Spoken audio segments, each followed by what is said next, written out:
What would you do if a 10-year-old girl stood up in open court, looked a judge in the eye and said, "Please don't punish my dad. This was my fault"? Before this story ends, one family will be broken open, one courtroom will fall completely silent, and Judge Caprio will say something so unexpected that even the bailiff stops moving. Drop a comment telling us where you're watching from, because this is one of those cases you never forget. It was 9:14 on a cold Thursday morning, October 17, 2025, inside Providence Municipal Court at 325 Washington Street in Rhode Island. The benches were fuller than usual. Rain tapped against the tall windows. Wet coats dripped onto the tile. The fluorescent lights gave everyone the same tired shade of gray.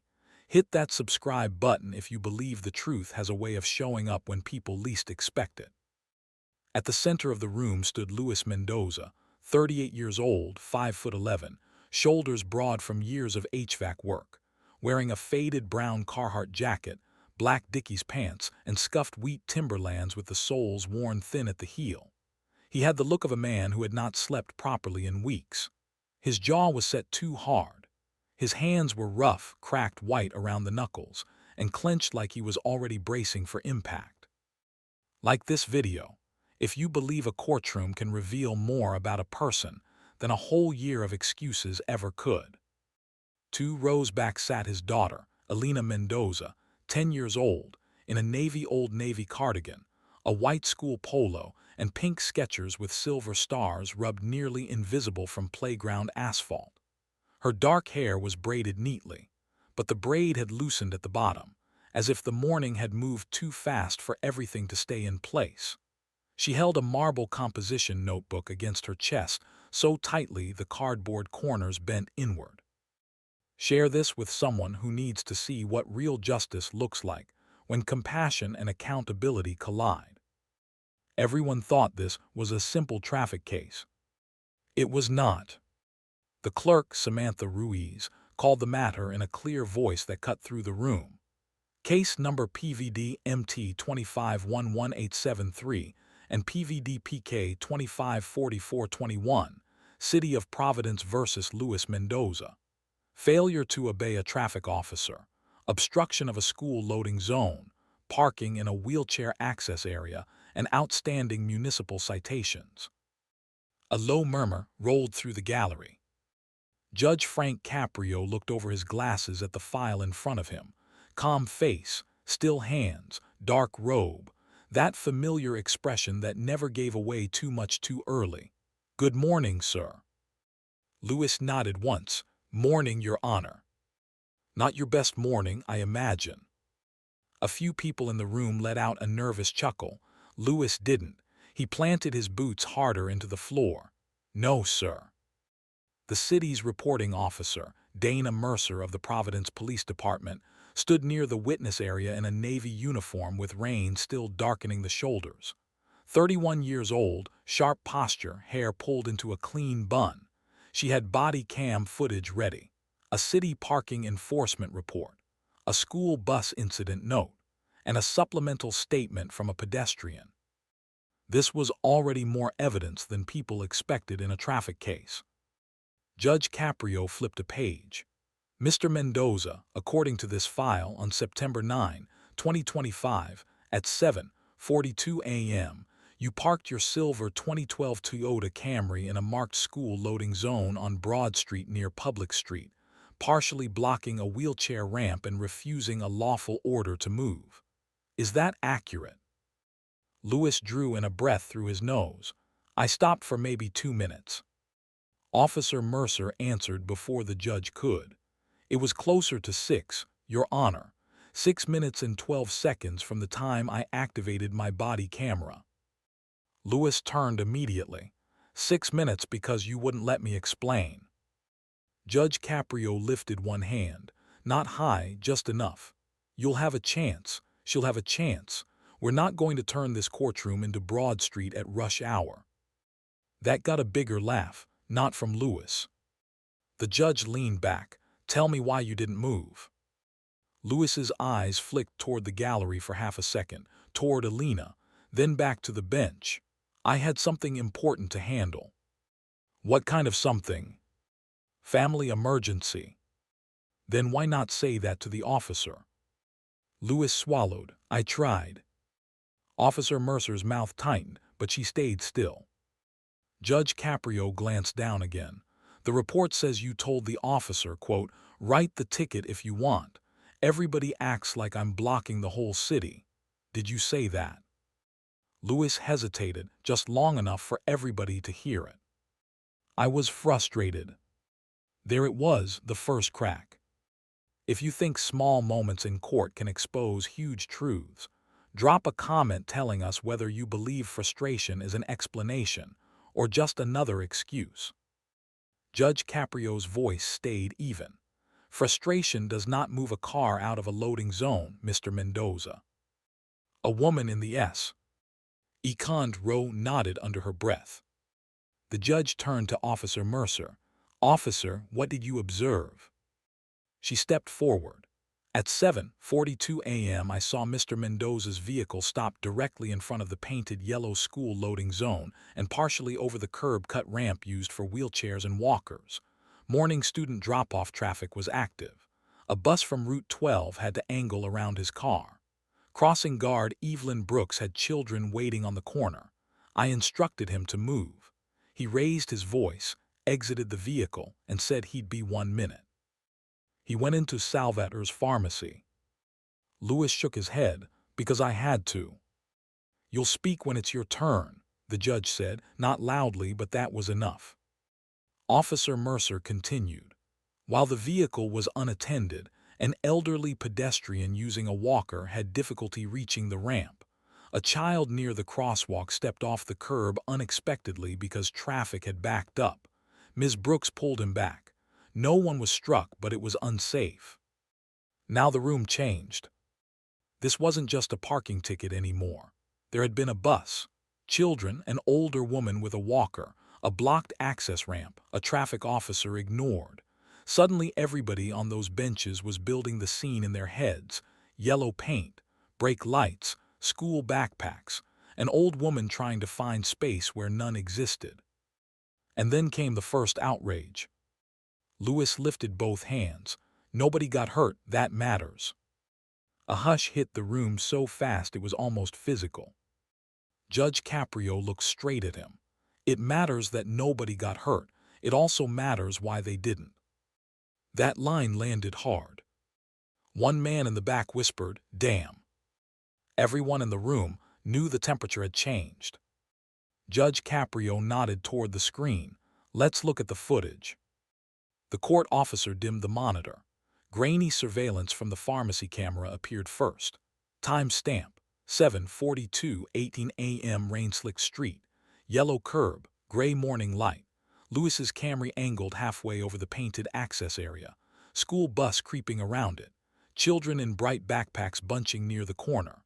Then the footage showed an older woman, Irene Bell, 71, silver hair under a knit cap, trying to maneuver a metal walker around the front bumper. A collective wince passed through the gallery. Then they switched to body cam. Officer Mercer's voice came sharp through the speakers over the sound of idling engines and bus brakes hissing. Sir, you cannot leave the vehicle here. You need to move now. Lewis on the video, face tight, umbrella-less in the rain, snapped back. I'm going in for one thing. One thing. You people act like I'm blocking the whole city. You're blocking a school zone and access ramp, sir. Then give me the ticket. The video froze on that frame. Nobody laughed now. Judge Caprio folded his hands. Mr. Mendoza, you understand why this concerns me. Lewis licked his lips. I understand how it looks. Judge Caprio leaned forward. No, the issue is not how it looks. The issue is what it is. That was quote number 1, and you could feel it. One of those courtroom lines people would repeat over dinner, clip into short videos, and argue about online before lunch. Lewis exhaled through his teeth. I didn't think it would turn into all this. Life is often changed by what people didn't think.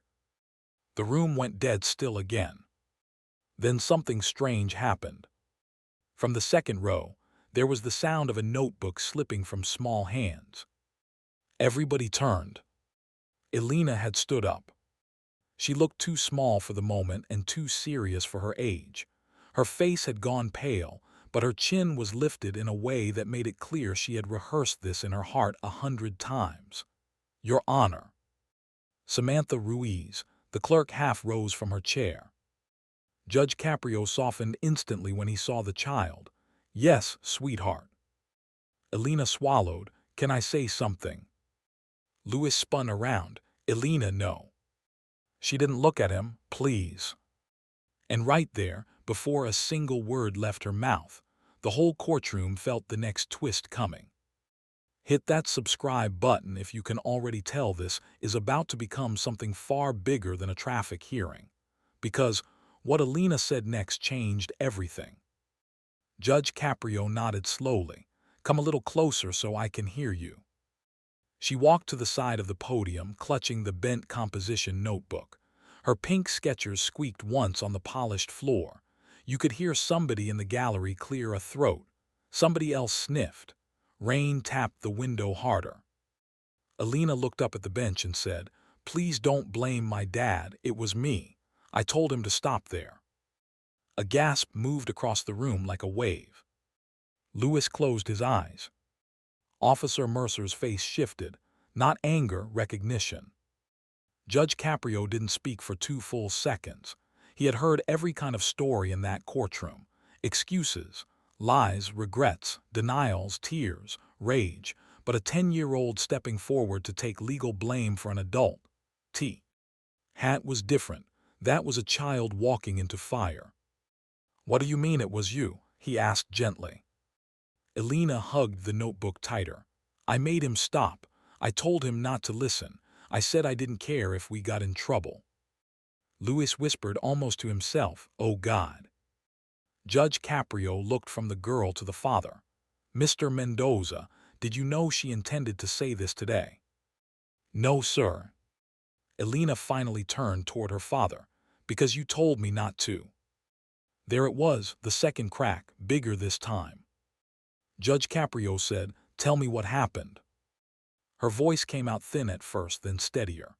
My little brother Nico couldn't breathe that morning. He has asthma. The rescue inhaler was empty. My mom was home and she was sick too, really sick, and Dad was trying to get the new inhaler before school. We were late. We were all scared. The pharmacy said they had it ready. When we got there, there was nowhere to park. I told him to just stop. I said, Please, Daddy, please, please, just go. The room had been leaning one way. Now it swung the other. Did you tell the officer that? Judge Caprio asked. Elena nodded. I tried, but Dad told me to stay in the car.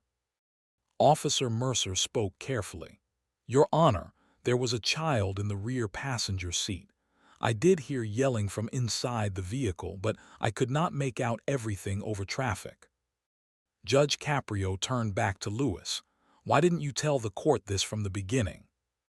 Louis's mouth opened, closed, opened again, because it doesn't excuse what I did.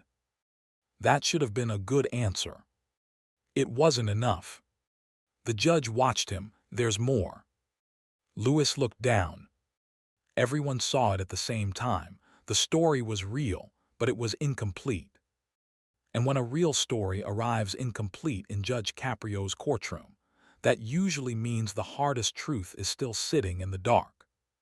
Like this video, if you've ever known someone who would rather be blamed than be seen, because that kind of pride was about to drag this family through every ounce of hidden pain they had. Judge Caprio asked the clerk for the supplemental documents.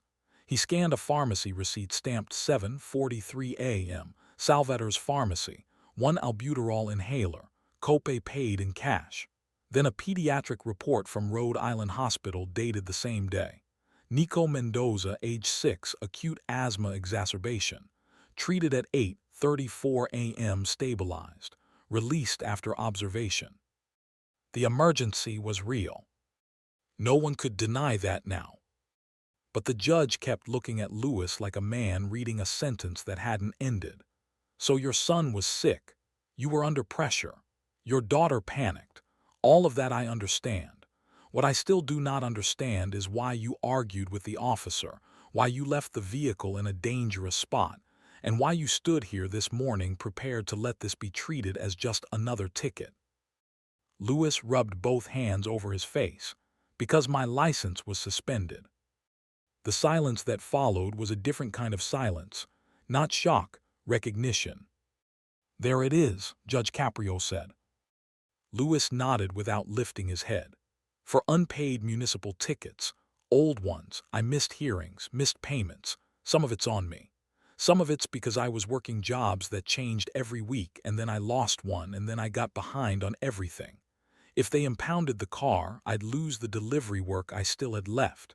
If I told the officer what was really going on, I thought she'd run my name, tow the car, and then my family would have nothing." Officer Mercer spoke, controlled and factual. "For the record, Your Honor, I did run the plate after he refused to move. It came back attached to multiple unpaid city citations, and yes, the license status was suspended." Judge Caprio nodded once. "Thank you." Now it all fit but not cleanly. That was what made it painful. Lewis hadn't stopped only because his son needed medicine. He had also chosen to gamble with public safety because he was desperate, ashamed, and cornered. He was not innocent. He was not evil. He was a frightened man making bad decisions in fast sequence, and his daughter had stepped into court ready to absorb the blast radius. That complexity settled over the room like fog. Alina's voice shook. "He's not bad." Judge Caprio looked at her kindly. "I didn't say he was. But people look at him like that." The judge paused. Sometimes people look at the worst thing somebody did and think they've seen the whole person. Sometimes they haven't. And sometimes the person standing there hasn't seen himself clearly either. That was quote number 2. Lewis turned his face away, jaw trembling once. Judge Caprio asked, "Where is your mother today?" "At home," Alina said. "She has lupus. Some days she can work at the nursing home. Some days she can't get out of bed. Today she couldn't come." The judge glanced at the file again. There was a note from school counselor Denise Carter, another from pediatric pulmonologist Dr. Hannah Patel, another from St. Mary's Community P. Antry. He separated them and set them in a neat stack. The gallery noticed. When a judge starts building stacks, everyone pays attention. Samantha Ruiz handed him a folded sheet in lined child handwriting. "Your Honor, this was delivered to the clerk's window yesterday. It appears to be from Alina Mendoza." Lewis looked up sharply. "You wrote to the court." Alina looked down. "I didn't know what else to do." That sentence hit harder than any dramatic outburst could have. Because children are not supposed to know where else to do. They're supposed to be thinking about math quizzes and recess, not municipal procedures and the price of legal honesty. Judge Caprio unfolded the letter. "Would you like me to read this?" he asked. Alina nodded. Lewis whispered, "Please don't." She answered without looking at him, "It's okay." And just like that, the next cliffhanger was standing right there on the bench in blue ink and notebook paper. Drop a comment telling us if you think a child's letter should ever have to rescue an adult from his own silence. Because the words Judge Caprio was about to read would turn the courtroom inside out. He began softly. "Dear Judge Caprio, my name is Alina Mendoza, and I am 10 and a half. I know people in court aren't supposed to lie, so I am trying not to. My dad told me he would handle it, but when grown-ups say that sometimes it means they are going to hide the part that hurts. My brother Nico was breathing bad that morning, and I told my dad to stop the car because I thought Nico was going to die. I screamed at him to go in the store. He told me no because the lady officer was saying move, but I kept yelling. So if anybody should get in trouble, maybe it should be me." At that line, someone in the back audibly muttered, "Oh no." Judge Caprio continued. "It gets loud when he is scared. People think loud means mean. Sometimes it does. But sometimes it means scared with nowhere to put it. He should not have yelled, I know that. He should not have blocked the place for the old lady with the walker. I know that too. I saw her. She looked mad and tired. I felt bad. I still do. But my dad is the one who makes my brother laugh when he wheezes so he won't cry. He is the one who sleeps in his jeans sometimes because he gets home late and leaves early. He says we are not quitters. I think he forgot that telling the whole truth is part of not quitting. The room went silent in a way that felt sacred. Judge Caprio lowered the letter for a moment and removed his glasses. Even Officer Mercer looked at the floor. He read the last paragraph. If you have to punish somebody, please don't take away the car because then he can't work and then we can't pay rent and then Mom will cry in the bathroom again when she thinks I can't hear. I'm not trying to be disrespectful. I'm trying to tell the truth before it gets too late. Thank you for listening. Alina. There are moments in court when everybody hears the same words, but each person receives them differently. Some heard a child defending her father. Some heard a child carrying too much knowledge. Some heard poverty with a voice. Some heard shame spelled neatly in pencil. And everyone, every single person in that room, heard a little girl trying to build a bridge between justice and survival using only notebook paper. Lewis's face collapsed. Not dramatically, not all at once. It was smaller than that. His eyes reddened. His lower lip tensed. His shoulders, those broad shoulders that had come in squared for battle, finally lowered an inch. It was the first sign that the man standing there might stop performing hardness and start telling the truth. Judge Caprio folded the letter carefully. Mr. Mendoza, do you know what the worst part of this is? Lewis's voice was almost gone.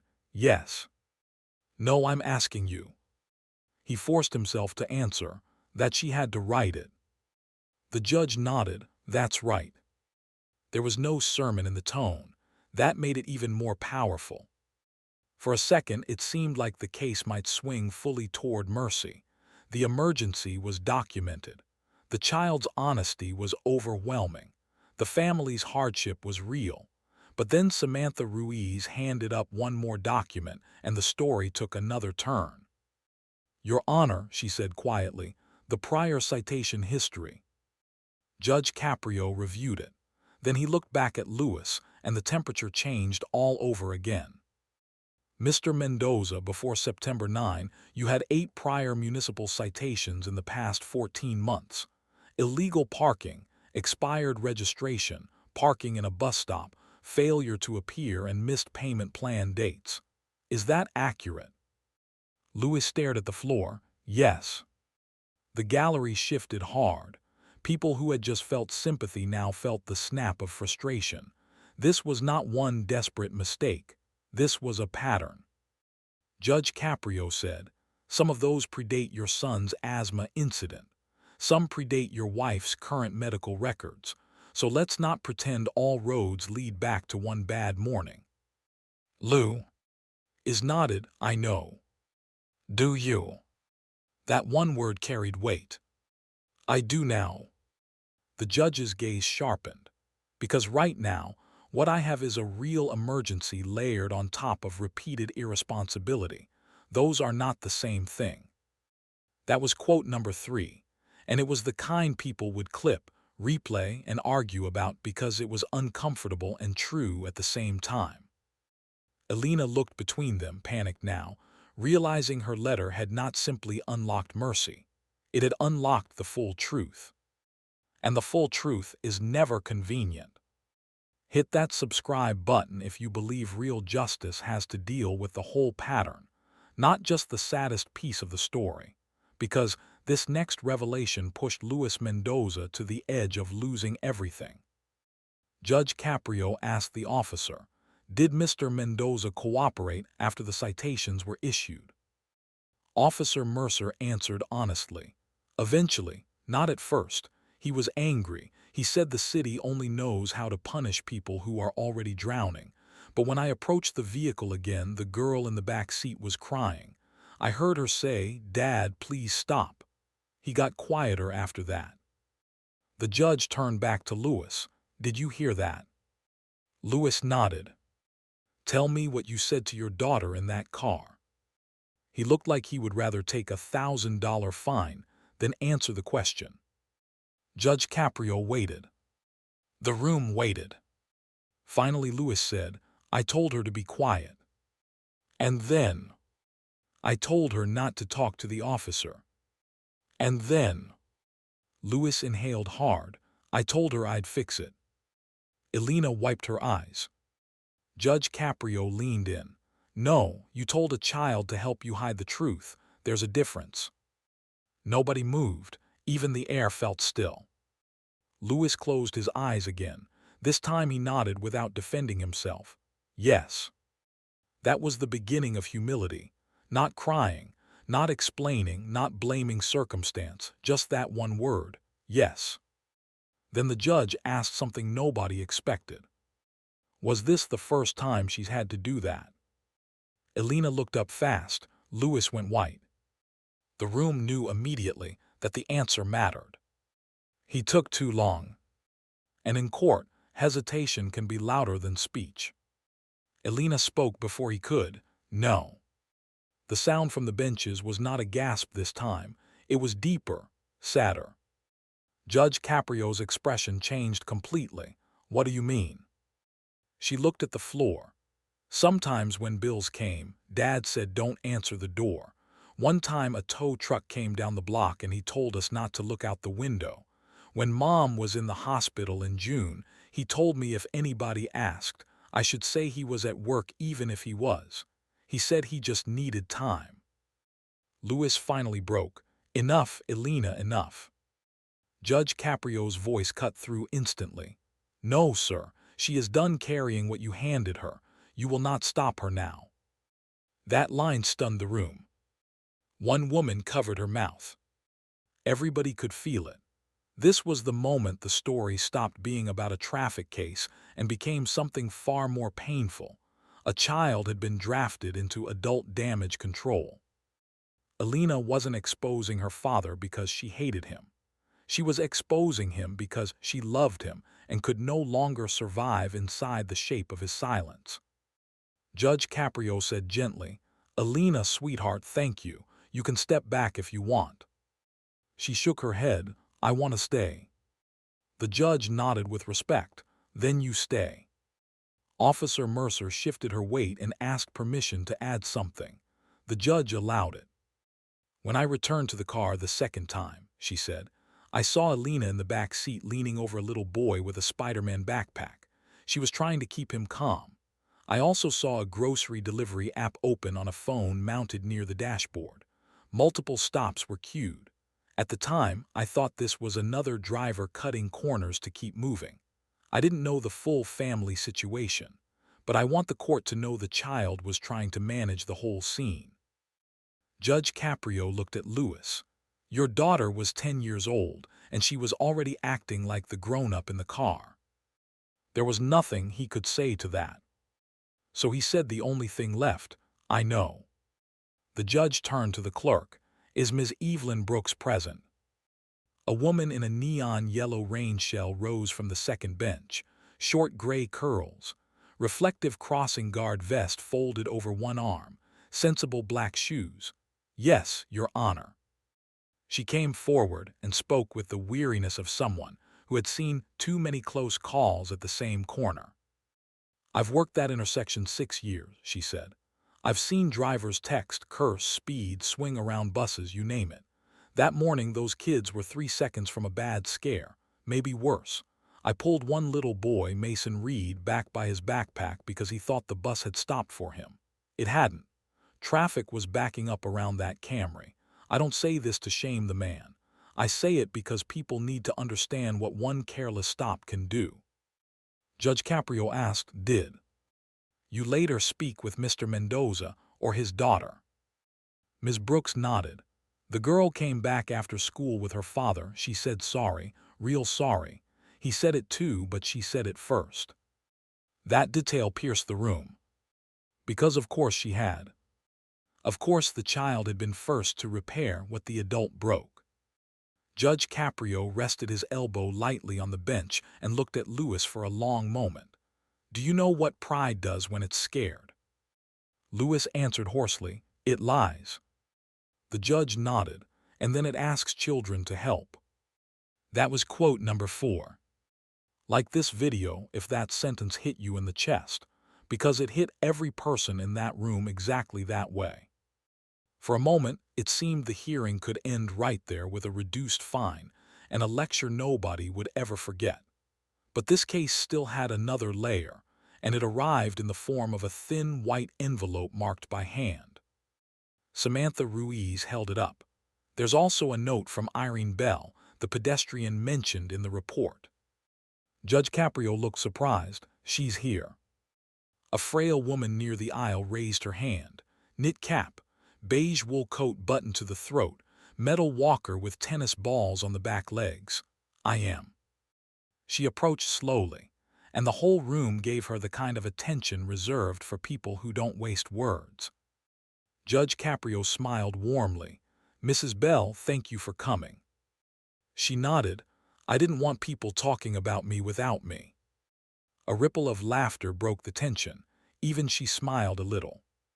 He asked, were you harmed that morning? I didn't fall, if that's what you mean, but I twisted wrong getting around the front of that car. My left hip was sore for 2 days. I was mad. I'm still not thrilled. She glanced at Lewis. But angry ain't the same as blind. The judge raised his eyebrows. Go on. She reached into her coat pocket and unfolded a small receipt. I live on Messer Street. I was going to St. Mary's Pantry. Later that day, around 4:30, that same little girl caught me outside and handed me this pharmacy bag. Inside was a bottle of water, a pack of crackers, and $1 in quarters taped in an envelope. She said, I don't know how much almost hurting somebody costs yet, but this is what I have. The room broke. Not loudly, not theatrically, just little sounds everywhere. A breath pulled too fast, a muffled sob, someone whispering, oh my God. Even court officer Vincent Marino turned his face away for a second. Mrs. Bell looked at Alina. Baby, I kept the envelope. Alina's shoulders started shaking. Judge Caprio's own voice softened to a near whisper. Do you have it with you? Mrs. Bell held it up. White paper, creased from being opened and closed too many times.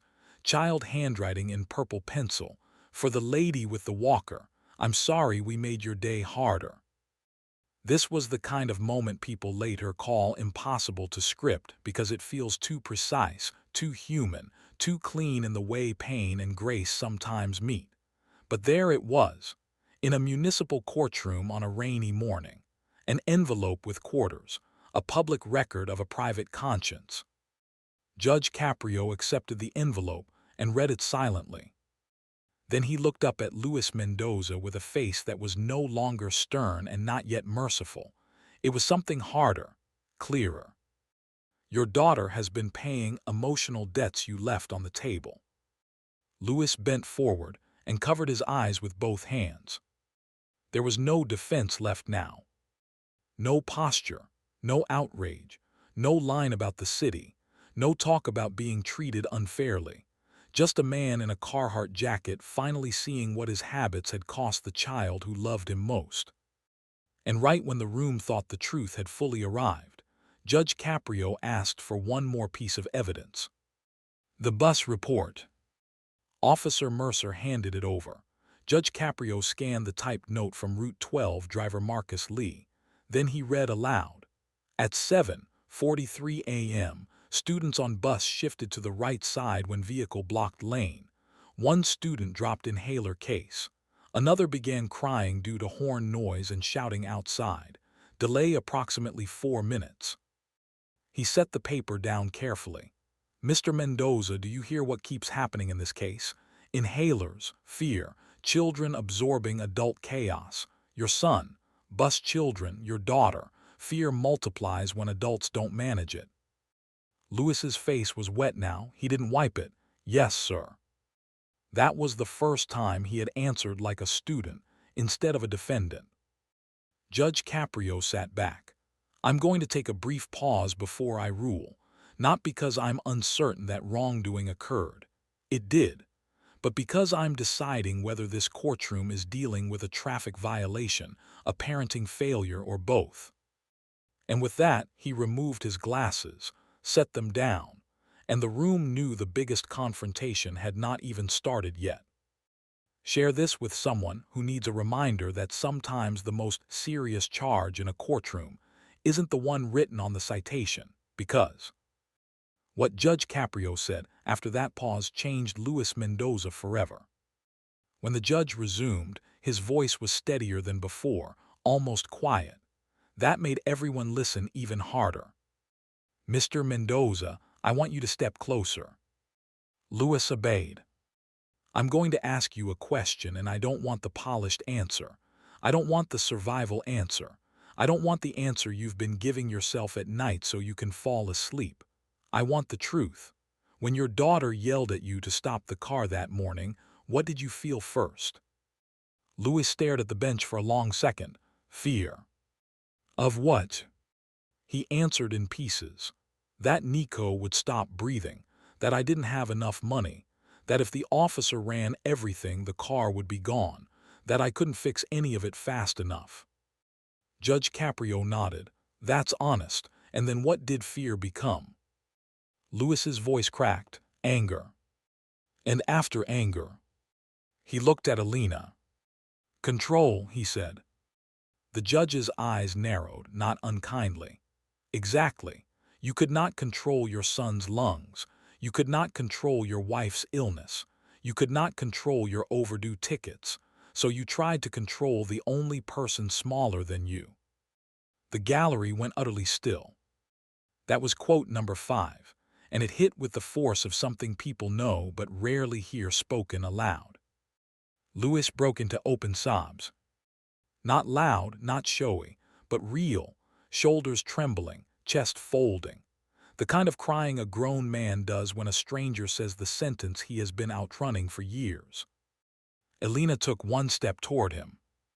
Judge Caprio held up a gentle hand. "Wait." She froze. "This is the part he has to do himself." That line turned the whole room into held breath. Luis stood there trying to regain control and failing.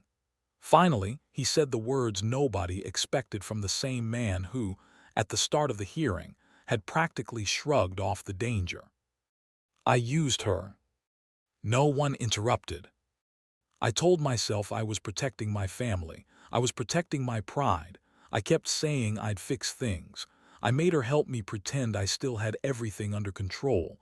I made her carry stuff a kid shouldn't even know about."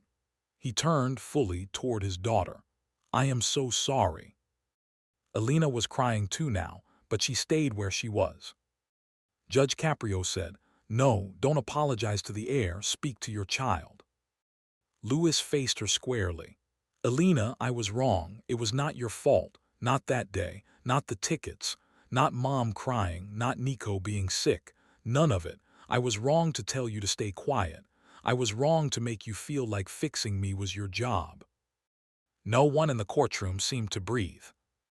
A woman in the front row wiped both eyes with a tissue and whispered, "That's it. That's the moment." And she was right.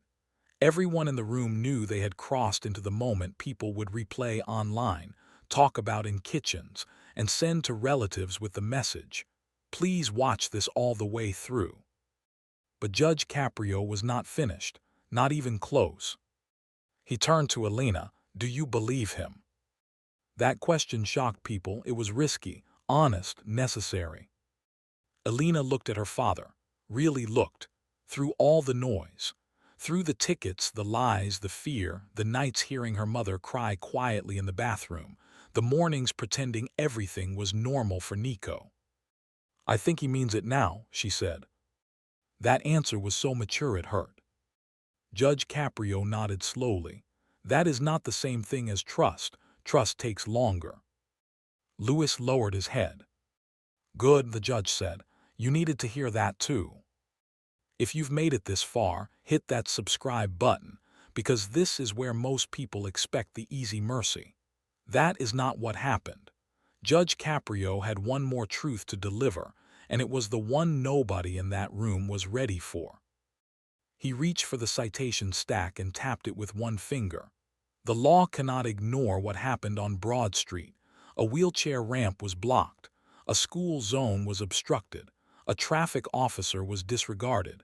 Children were put at risk. An elderly pedestrian was endangered. And this court has a duty to the public, not just to your private pain. Lewis nodded, tears still on his face. I understand.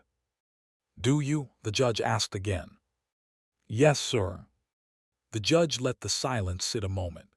Then understand this. Poverty is not a crime. Fear is not a crime. Being overwhelmed is not a crime. But letting those things make your child your shield, that is a moral failure this courtroom cannot ignore. The whole gallery absorbed that sentence like a punch. Officer Mercer blinked hard. Mrs. Bell closed her eyes. Elena held the notebook tighter. Then Judge Caprio did something unexpected. He asked Samantha Ruiz to bring Elena a chair near the bench, not with the defendants, near him. The clerk did it immediately. Sit there for a minute, sweetheart, he said. Lewis looked alarmed. Your Honor. Judge Caprio stopped him with a glance. I'm not putting her on trial. I'm making sure she hears what a chill Dean needs to hear. Elena sat, feet not reaching the floor. The judge looked at her first, not her father. Listen carefully. You are not responsible for keeping adults from falling apart. You are not responsible for translating their pain, paying their debts, managing their lies, or becoming brave enough for everyone in the house. You are 10. Your job is to be 10. Those words moved through the courtroom like electricity. It was the sentence that would go viral, the sentence people would clip, caption, and replay with tears in their eyes, the sentence that left even the bailiff staring at the bench like he had forgotten where he was. Elena covered her mouth and cried. Judge Caprio turned to Lewis. And your job, starting today, is to make that statement true. There it was, the ultimate confrontation, not fine versus no fine, not guilty versus dismissed, something bigger.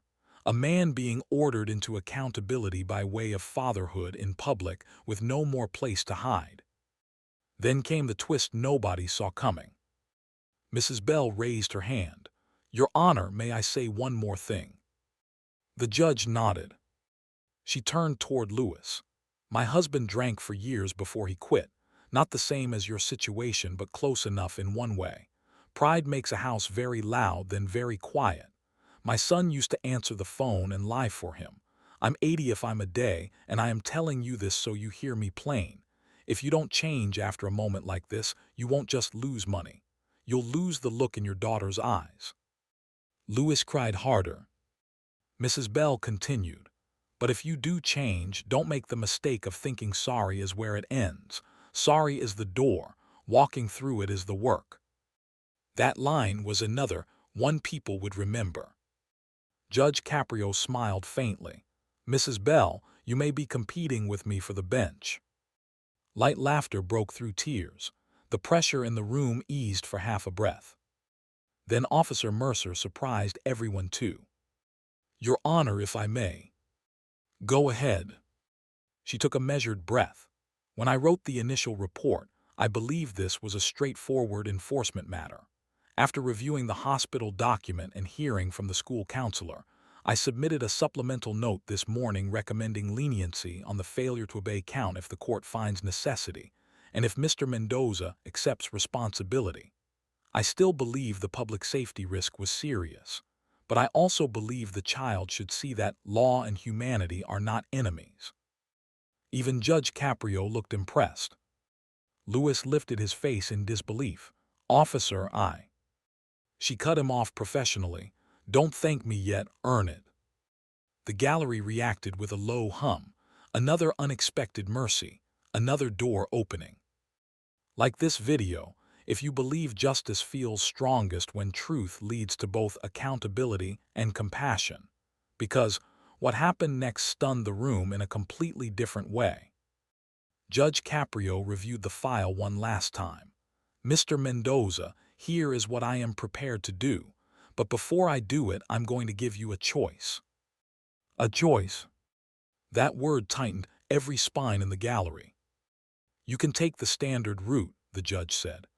I can impose the fines, refer the license matter as is, and send you out of here with a debt you likely cannot pay and a lesson you may or may not learn. Or you can take a harder route, a more honest one. Lewis answered immediately, the honest one. Judge Caprio nodded. Good, because the honest route is more work. He began to rule, slowly enough that every word landed. On the obstruction of the school loading zone and access ramp, I find the violation proved. Public safety was compromised. On the failure to obey, I take into account the medical emergency, the documented pharmacy purchase, the child's panic, and the officer's recommendation. I am reducing that count. On the outstanding municipal citations, I am consolidating them and suspending the late penalties contingent on compliance with this court's order. People in the gallery leaned forward. This was already unusual. But then it got more unexpected. Mr. Mendoza, instead of imposing the full monetary amount today, I am ordering 25 hours of community service in school zone safety and pedestrian assistance, to be completed with the city's crossing support program under supervision, if Ms. Brooks agrees. Ms. Brooks nodded before he finished. I agree. I am also ordering a parenting accountability course through Family Services of Rhode Island, not because I think you are a monster, but because I think you are a father who has confused pressure with permission. Those are not the same. Lewis nodded through tears. Yes, sir. You will write letters of apology to Officer Mercer, Ms. Brooks, and Mrs. Bell, not performative letters, real ones. You will also bring your daughter no further into any adult financial or legal matter. If there is a bill collector, a notice, a court date, a suspension, a landlord problem, a bank problem, a work problem that belongs to you and other adults, not her. Yes, sir. And one more thing. The room leaned in again.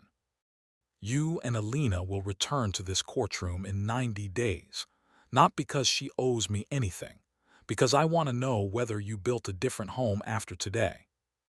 A murmur moved through the gallery. 90 days. This wasn't just a ruling, it was a public covenant. Lewis whispered, I will. Judge Caprio raised a brow. You will try or you will. Lewis straightened for the first time, not with arrogance but with clarity. I will. The judge nodded. Then came the sentence nobody expected at all. Clerk, waive the remaining court costs. Heads turned. Lewis stared. Judge Caprio continued, and refer Mr. Mendoza to the Municipal License Restoration Assistance Program. This court will not finance avoidance, but it will not punish repentance with hopelessness either. People actually gasped. Because there it was, the response that shocked all, not blind mercy, not harsh punishment, something wiser and rarer, consequences shaped into a path back. Alina started crying so hard Samantha Ruiz moved beside her with tissues. Lewis covered his mouth and shook his head in disbelief. But the judge wasn't done. He reached into the file and lifted Alina's letter. This stays in the court record. Alina looked panicked for a moment. Then he added, because one day, when you're older, I want there to be proof that at 10 years old, you told the truth bravely enough to change the adults in this room. That brought fresh tears everywhere. Share this with someone who needs to hear that second chances are not the opposite of justice, because they are sometimes the only thing that makes justice worth remembering. People assumed the ruling was the climax.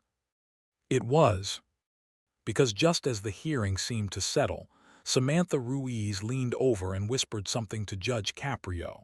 He looked up, surprised, then nodded. There is one more document, he said. A statement from Salvatier's pharmacy owner, Mr. Samir Rahul, delivered this morning. He opened it. Mr. Rahul writes that on the morning in question, Mr. Mendoza purchased an inhaler for his son and attempted to buy a second prescription for himself, blood pressure medication, but put it back when told the total. The pharmacist offered partial fill options. Mr. Mendoza declined and said, quote, "My son first." The room went silent in a completely new way. Not pity, not outrage, recognition. Judge Caprio looked at Lewis. "Is that true?" Lewis gave the smallest nod. "Yes." "Why didn't you say that?" He gave a hollow laugh through tears. "Because it sounds like I'm begging for points." The judge shook his head. "No, it sounds like a man who still has a moral center and has been living too long under too much pressure to trust it." That line softened even the people who had held back. Mrs. Bell crossed herself. Officer Mercer's face eased. Elena looked at her father like she had just seen the doorway to him crack open wider. Judge Caprio said, "Let me be very clear. Sacrificing for your child does not erase putting others at risk, but it does tell me something important. You are not empty. You are disordered. There is a difference."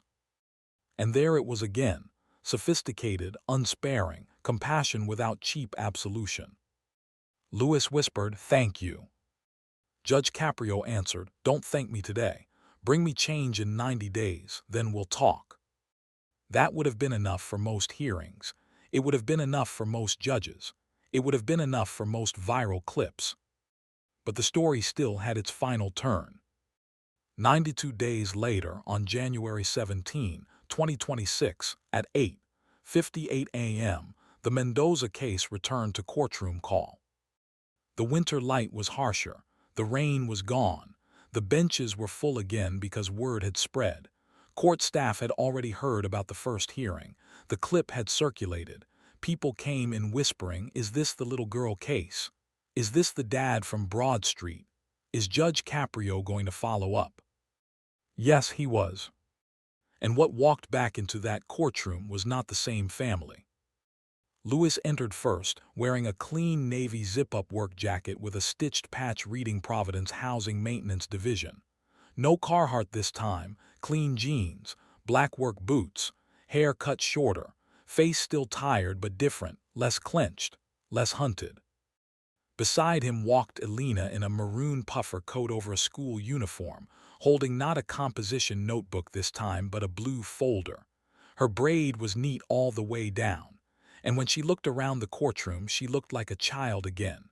Alert, curious, not responsible for the ceiling caving in. Marisol Mendoza was there too, 35, pale but smiling, wrapped in a cream scarf with a hospital bracelet still faintly visible under her sleeve. Nico came in clutching a red toy car, cheeks fuller, breathing easy. That alone nearly undid the whole room before anybody spoke. Hit that, Sue.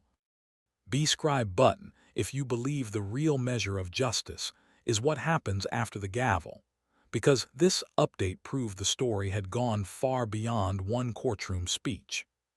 Judge Caprio looked over the file with visible interest. "Mr. Mendoza, I see completion certificates." Lewis smiled nervously. "Yes, sir." 25 hours school zone safety. "Yes, sir, 28 actually." Ms. Brooks, seated behind them, raised her hand with a grin. "He showed up early, every time." A little laugh spread through the room. "Parenting accountability course." "Yes, sir." "Letters of apology." Officer Mercer spoke from the side. "Received, Your Honor. Sincere, specific, no excuses." Mrs. Bell lifted a folded page from her purse. "Mine too." He wrote in pen, not that quick, guilty pencil people use when they don't mean it. The courtroom laughed warmly. Judge Caprio allowed himself a smile.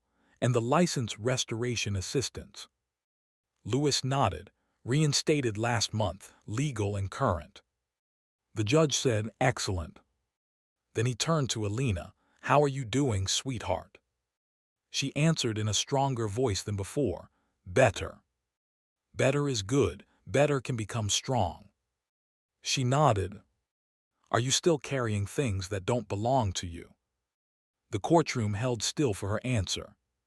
She glanced at her father, then back at the bench. "Not like before." Judge Caprio looked at Lewis immediately. Lewis stepped forward. I had one bad week in November, bills came.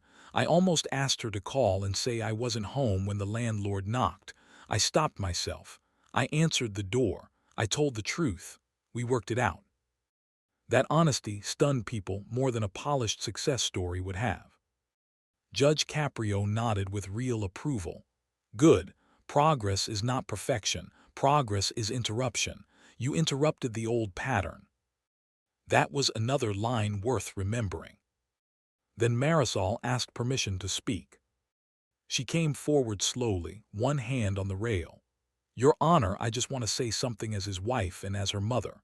The day of the first hearing, I was ashamed I couldn't be here. I was sick, and I was embarrassed about all of it. But after that hearing, for the first time in a long time, my husband started telling the truth before being caught. That changed our whole house. The room listened closely. He put the notices on the table instead of hiding them. He let Alina go to soccer tryouts instead of keeping her home to help with Nico. He made a calendar, a real one. She laughed softly through tears. He started putting court dates, school dates, medicine refills, everything on the fridge with magnets from the pizza place. It sounds small. It is. Judge Caprio smiled. No, ma'am, it is. Marisol continued, voice trembling. And one night I heard him tell Alina, I am your dad, not your emergency. I don't think she'll ever forget that. The courtroom practically dissolved. Even Vincent Marino, who had stood through decades of hearings without moving much more than his shoulders, wiped his eye with the back of one finger. Louis looked devastated and grateful all at once. Judge Caprio leaned back, visibly moved. That may be one of the best things said in this courtroom all year. Then Alina opened the blue folder. I brought something. Judge Caprio brightened. You did. She nodded. It's for you, but it's also for Dad. He invited Samantha Ruiz to retrieve it. It was a school essay, lined paper with the title written in careful marker. The Day My Dad Told the Truth. Judge Caprio asked, May I read part of it? Alina smiled shyly. Okay. He began. Before court, I thought truth was the thing that gets you in trouble. After court, I learned truth is also the thing that lets the trouble end. My dad still gets worried. We all do. But now when he is scared, he says it with words, not yelling. We still have bills. Mom still gets tired. Nico still needs medicine. But our house feels quieter in a good way. It feels like everybody is the right age again. No one could speak for a moment after that. Everybody in the room knew this was bigger than a follow-up, bigger than a sentence, bigger than fines, courses, or compliance. This was proof, transformation proof, the exact thing most courtroom stories promise and never really earn. Like this video, if you believe the most powerful apology is changed behavior, people can actually live inside, because this family wasn't just surviving now. They were rebuilding. Judge Caprio folded the essay carefully. Mr. Mendoza, do you understand what your daughter just gave you? Louis answered, tears in his eyes again. A second chance. The judge shook his head. More than that, she gave you evidence. Evidence that the man standing here today is not the man who walked in on October 17. Louis pressed his lips together and nodded. The judge continued. I am terminating the remaining suspended balance on your prior municipal citations. Case compliance is complete. No additional penalties, and I'm doing that because the purpose of mercy is not to feel good in the moment. The purpose of mercy is to produce change. You produced it. The room broke into applause before anyone could stop it. Court officer Marino gave the quickest look to the judge, who pretended not to notice for just a second too long. He let it happen. For one brief moment, the room didn't sound like a courtroom. It sounded like relief. When the clapping ended, Judge Caprio added one final thing. Alina, this court has no power to order joy. But if it did, I would order your father to take you somewhere fun this weekend that has nothing to do with pharmacies, bills, or paperwork. She laughed through tears. He said maybe Roger Williams Zoo. Nico shouted from the bench, and hot chocolate. The room laughed hard. Judge Caprio pointed gently. There, the court approves hot chocolate. That moment, simple and bright after all that heaviness, felt like sunlight after months of bad weather. But the true epilogue came 3 months later, in a letter postmarked April 3, 2026, which Samantha Ruiz later shared with the judge and court staff. It was from Lewis. He wrote that he was still working with Providence Housing Maintenance, that Ms. Brooks still waved to him every Friday morning when he volunteered twice a month near the same Broad Street intersection where everything had happened. He wrote that Mrs. Bell had invited the family to Easter supper at St. Mary's Fellowship Hall and Nico had eaten too much lemon cake. He wrote that Officer Mercer had once driven by, rolled down her window and said, "Nice parking job," when his car was perfectly inside the lines. It was the first time he had laughed with a police officer in years. He wrote that Marisol had started a new treatment plan and had more good days than bad in March. He wrote that Alina made the honor roll,